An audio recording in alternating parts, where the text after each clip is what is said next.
मैं जब अपने घर की रोड पे आ गई तो पीछे से एक लड़का आया, उसने मेरे ऊपर छुरे से वार करना शुरू कर दिया। मैं पीजीआई में जॉब करती थी तो मेरे को अफसर मुझे ब्लैकमेल करने लग गए थे कि नौकरी से हटा देंगे, नहीं तो हम जैसा कहते हैं हमारे साथ वैसा करो। तो मैंने भी सर को कहा, मैं कहा ठीक है सर, मुझे अब तनख्वाह भी नहीं चाहिए, मैं जॉब छोड़ के जा रही हूँ। मुझे एक ही शख्स पर शक है मैम, क्योंकि हमने कभी उसका मकान किराए पे लिया था, उसकी नज़र मेरी बिटिया पे गलत थी। उसके फादर ने मुझे खुद बोला था कि अपनी बेटी को मेरे बेटे से बचा के रखियो, क्योंकि मेरे बेटे ने अपने मामा की लड़की की इज्जत लूट रखी है और मैंने 1.5 लाख दे के अपने साले से जान छुड़ा रखी है।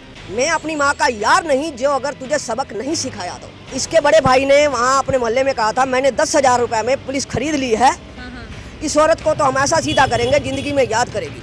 तो ये सोचते हैं कि जिसके सिर पे आदमी नहीं ना, वो हमारी प्रॉपर्टी है।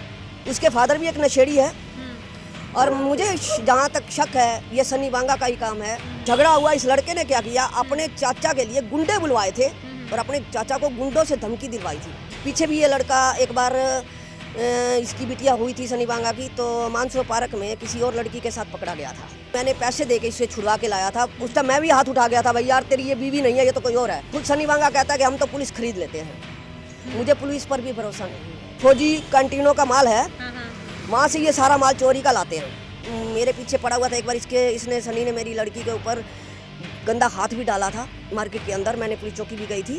पूरी कैंटीन का माल 28 तारीख को सारा इनके घर में आ जाता है। अच्छा। शराब, जो कैंटीन की शराब है, ये सप्लाई करता है रात के टाइम। मतलब ये सोचते हैं हम कैंटीन से अगर अफसरों को खरीद के हम कैंटीनों का चोरी का माल अपनी दुकान पे बेच सकते हैं, तो हम एक तरह के मतलब कि यहाँ के दादा हो गए। नमस्कार, देख रहे हैं गरिमा टाइम्स और मैं रिंकी बत्रा। अब औरतें रोहतक में सुरक्षित नहीं हैं। वाकया पिछले बुधवार को हुआ है, जब एक औरत आत्मनिर्भर भारत का उदाहरण देती हुई जॉब करती है, मतलब अपना ही काम करती है खुद और अपने बच्चे पाल रही है अपने बलबूते पर, लेकिन जब वो काम से अपने घर लौट रही होती है तो उस पर हमला होता है। बात तब बढ़ जाती है जब पुलिस भी कोई कार्यवाही नहीं करती।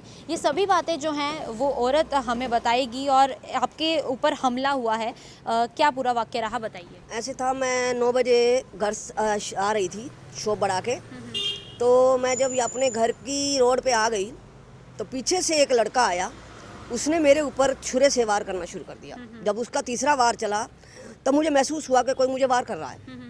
तो मैंने कहा अरे कौन है। उसने इतने में एक छुरा और चला दिया। उसके बाद मैं मुड़ी, वो वापसी गया हुआ वापस आ गया, उसने एक छुरे से वार और कर दिया। तो मैंने हिम्मत करके उसके पीछे भागी मैं। तो मैंने लोगों को बोला कि इसको पकड़ो, ये मेरे ऊपर छुरे का वार करके जा रहा है। मैं उस लड़के को नहीं जानती वो कौन है, और यहाँ का मैंने सबको वीडियो भेजी है लेकिन कोई नहीं बता रहा। हर बंदा ये कहता है ये लड़का यहाँ का नहीं है। अच्छा। उसने बोला कुछ नहीं है, बस आते ही ताबड़तोड़ मेरे ऊपर वार करना शुरू कर दिया। तो पुलिस पर कार्रवाई के बाद हम लोग घर से सीधा पहले आर्यनगर पुलिस चौकी में गए जी। वहाँ मेरी बिटिया बोली कि सर मेरी मम्मी पर अटैक हुआ है, आप कंप्लेंट लिखिए। उन्होंने छूटते ये कहा कि इन्हें सिविल हॉस्पिटल ले जाओ। उन्होंने हमारी कोई मदद नहीं की, कोई हमारे साथ नहीं चले। रात का 10 बज चुका था। हम आर्यनगर पुलिस चौकी में गए, उधर सिविल हॉस्पिटल गए। वहाँ हाँ, मैं जब आर्यनगर पुलिस चौकी से बाहर निकल रही थी तो 1-2 गाड़ी आती है पुलिस की वहाँ खाना खाने चावला ढाबा पे। उनमें से एक अफसर बाहर निकला। मैं कहा सर मेरे ऊपर अटैक हुआ है। अच्छा। तो उन्होंने मेरे को बोला आप सिविल हॉस्पिटल जाओ, अपना ट्रीटमेंट करवाइए।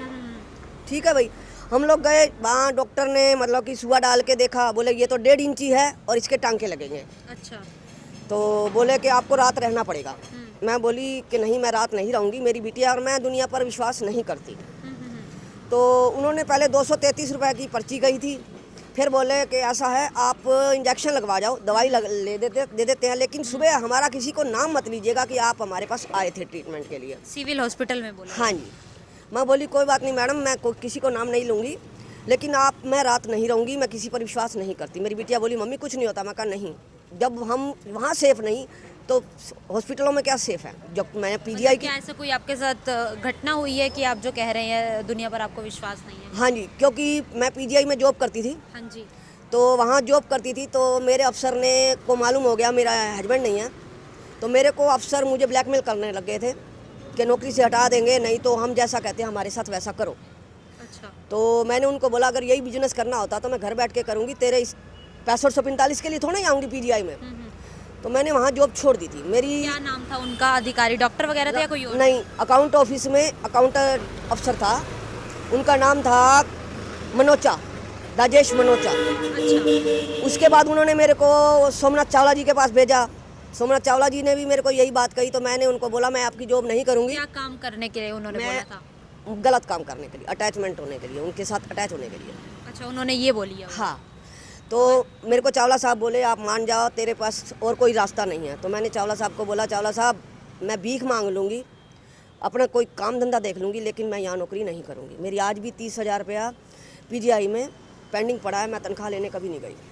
साल भर का पीएफ है। कितनी सैलरी थी आपकी वहाँ? मेरी उस टाइम थी 6545 रुपये।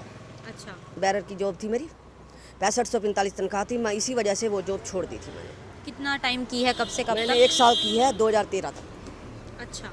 लेकिन मैंने कभी तनख्वाह लेने में कभी नहीं गई, क्योंकि मुझे ऐसे ही ठीक है, मेरी मेहनत गई, मुझे कोई दिक्कत नहीं है, लेकिन मैं इज्जत तो बेच कर। वैसे पुलिस वगैरह को बताया इस बारे में, कोई किसी को सूचित किया? हाँ मैंने किया था, हम लोग गए भी थे, लेकिन वीसी साहब तक हमारे को उन्होंने पहुंचने नहीं दिया। वहाँ एक हमारे सर थे, उनका नाम था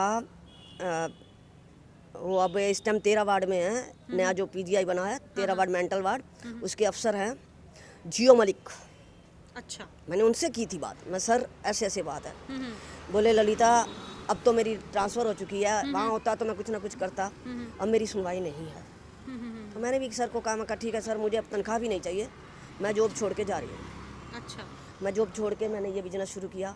उसके बाद यहाँ आने के बाद काफ़ी अफसर जो मेरे अच्छे थे, क्लिक थे, मेरे पास आते रहे, अब भी आती है, एक राकेश मैम आती हैं।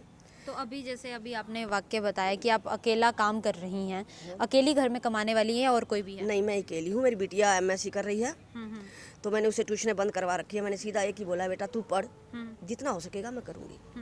तो उसके बाद पुलिस ने क्या कार्यवाही की है? पिछले बुधवार की बात है ये? नहीं मैम, उन्होंने सीधा कहा जाके। उसके बाद मैंने अशोक सर, जिन्होंने मुझे अपना नंबर दे रखा था, बिना वर्दी के वहाँ बैठते हैं आरी नगर पुलिस चौकी में, नाइट ड्यूटी होती है उनकी, तो उन्होंने मेरे को अपना नंबर दे रखा था। मैंने उनको कॉल की, मैं सर ऐसे ऐसे बात हो गई है, मेरे पास सबूत है। बोले क्या? मैं कहा मेरे पास वीडियो है जब वो मुझ पर अटैक करके जा रहा है। हाँ जी, वो वीडियो ज़रा दिखाइए आपके पास जो है। और क्या कह रहे थे वो सर की जिनकी बात कर रहे हैं? उन्होंने मेरा कोई रिस्पॉन्स नहीं दिया, बस वीडियो भी नहीं आज तक खोल के देखी। देखिए आज तक उन्होंने वीडियो खोल के नहीं देखी। ये देखिए, ये मैं जा रही हूँ और ये पीछे लड़का आ गया।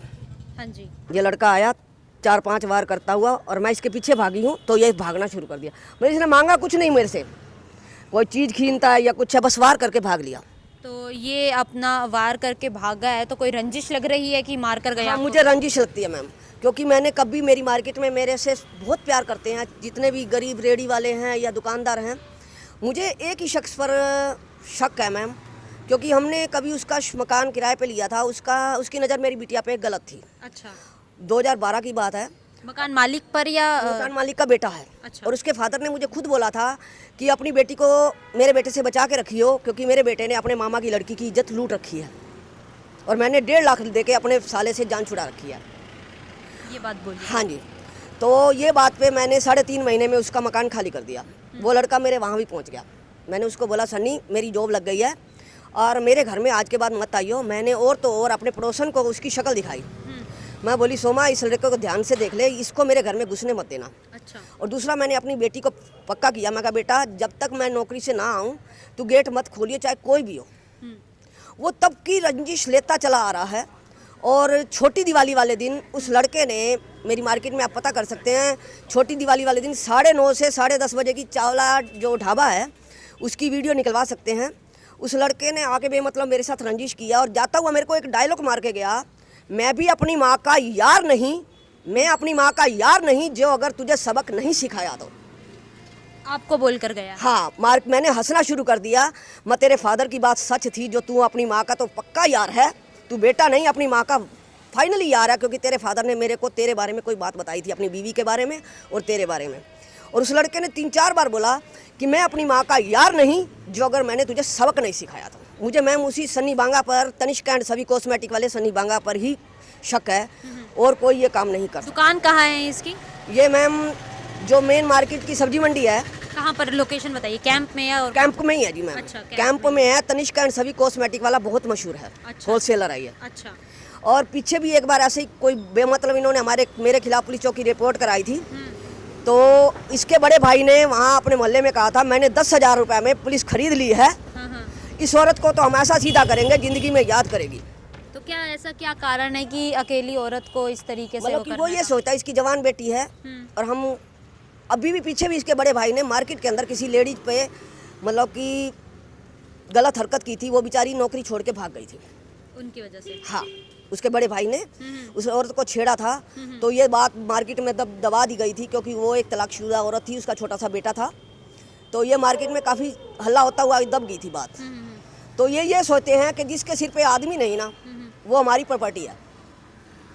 जी, ये सोच बना रखी है। हाँ, ये बाप बेटा तीनों की है। ये मत कहिए कि उसके फादर भी एक नशेड़ी है, और मुझे जहाँ तक शक है ये सन्नी बांगा का ही काम है, क्योंकि मैं उसको अपनी बेटी के नज़दीक लगने नहीं देती, और हम लोग यहाँ आने नहीं देते, बोलचाल नहीं रखते, लेकिन मुझे पूरा शक है ये सन्नी बांगा का ही काम है, जो मुझ पर उसने ये गुंडा भेजा।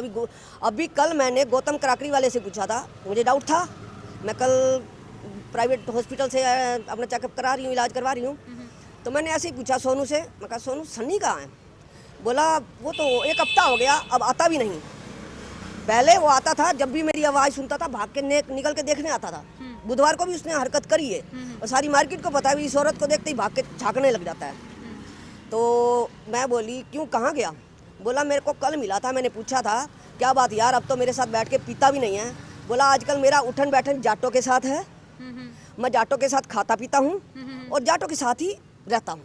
अच्छा, ये बोली है उसने। हाँ, अब एक चीज़ देखिए मैम, मुझे मारने वाला जाट, ये आपको पक्का पता है कि जो आपको मारने वाला है वो जाट हाँ, है? जाट है मैम। हमने उसके अंदर कैमरे के पास बैठ के हमने उस वीडियो को जब खुलवाया था, साफ उस लड़के ने अपनी शक्ल दिखाई है, वो डर के नहीं गया, उसने सिर्फ परना सिर पे बांध रखा है सफ़ेद रंग का, और चेहरा उसका खुला हुआ था, बेशक पे मेरा चेहरा देख सकते हो।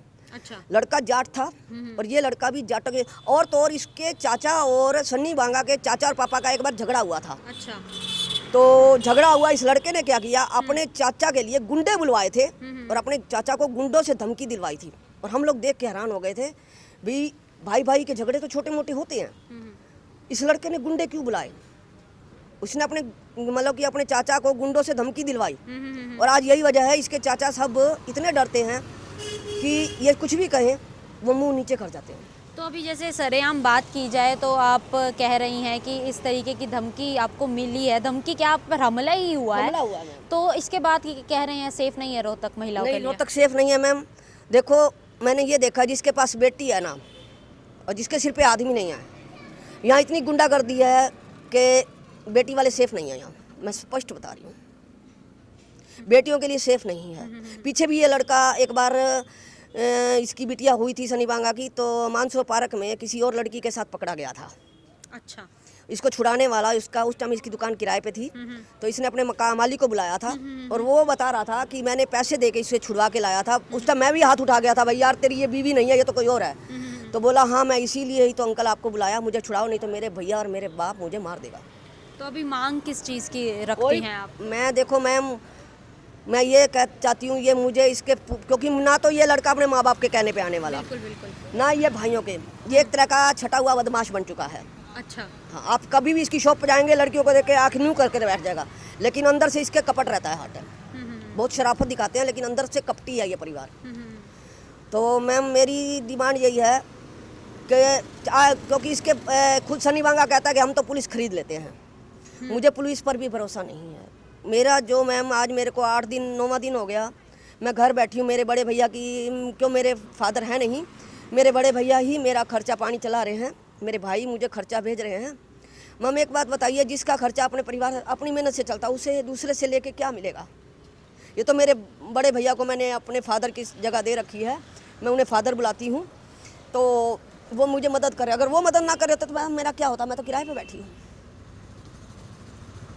मैं चाहती हूँ कि इस लड़के को एक बार जेल हो, क्योंकि मैम जब तक ये लड़का जेल में नहीं जाएगा मैम इसको अकल नहीं आएगी। ये लड़का 2 दिन 4 दिन ठंडा रहेगा, उसके बाद ये लड़का फिर वही बदमाशी करेगा। जेल काट आएगा तो इसको अकल आ जाएगी, क्योंकि इसकी भी बिटिया है 5-6 साल की, पता लगेगा इसे भी कि जेल के अंदर रह कर क्या इज्जत बनती है। वैसे ये इज्जत को कुछ नहीं समझते मैम, क्योंकि इसके फादर ने मुझे बोला था कि हम ये जो फौजी कैंटीनों का माल है, वहाँ से ये सारा माल चोरी का लाते हैं, अच्छा। इसके फादर ने शुरू में मुझे बोला था कि हमारा ये जो पहले शीला बाईपास पे फौजी कैंटीन थी, वहाँ से इनका माल आता था। इसके फादर ने मुझे बोला था कि तू भी कैंटीन का माल ले आ।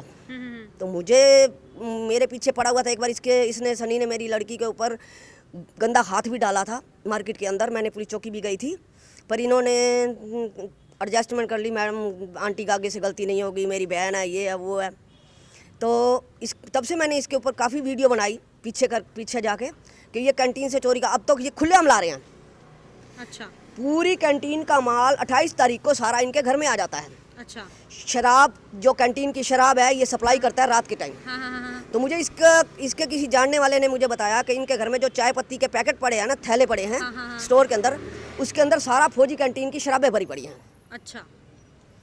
तो बोली कर ले जो करना है। मैं कहा यार मुझे कुछ नहीं करना है, मुझे पैंडा छुड़ाना था, छूट गया, मुझे वास्ता नहीं रखना यार, मेरी बेटी बड़ी हो रही है, मैं तमाशा नहीं करना चाहता। उसके बाद भी ये लड़का मेरे पास आया और मेरे पीछे इसने गुंडा भेजा और अटैक करवाया मेरे पर। मतलब ये सोचते हैं हम कैंटीन से अगर अफसरों को खरीद के हम कैंटीनों का चोरी का माल अपनी दुकान पे बेच सकते हैं, तो हम एक तरह के मतलब कि यहाँ के दादा हो गए। यानी कि अभी जैसे इन्होंने बताया है कि पूरा वाक्य आपने इन्हीं के मुंह से सुना है, शक भी बता दिए किस पर है, ये इनकी रोजी रोटी है। वो दिखाना चाहूँगी मैं कि जिसके ज़रिए ये कमाती हैं, जिसके ज़रिए ये अपना घर चलाती हैं। और अब महिलाएं इस तरीके से सुरक्षित नहीं हैं कि जब अपनी रोज़ी से वापस घर आती हैं तो उसके बाद भी हमले होते हैं इस तरीके के। रात को 9 सवा 9 के अराउंड इनके साथ ये वाक़या हुआ है। क्या सोच रहे हैं आप इस बारे में कमेंट कर ज़रूर बताइएगा। कैमरामैन हितेश के साथ मैं रिंकी बत्रा, नमस्कार।